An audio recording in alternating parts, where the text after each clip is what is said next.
DJ Sachin Deoghar, DJ Sachin Deoghar, DJ Sachin Deoghar.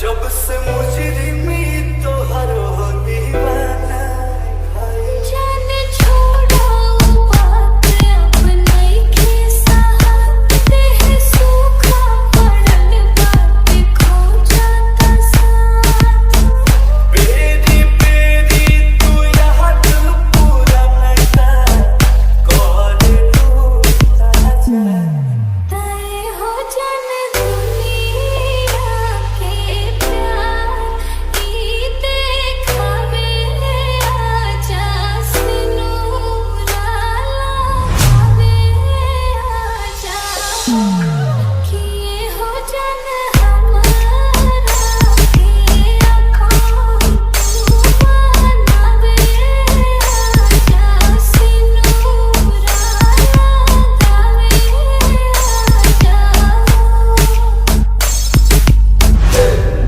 DJ Sachin Deoghar, DJ Sachin Deoghar, DJ Sachin दियोघर।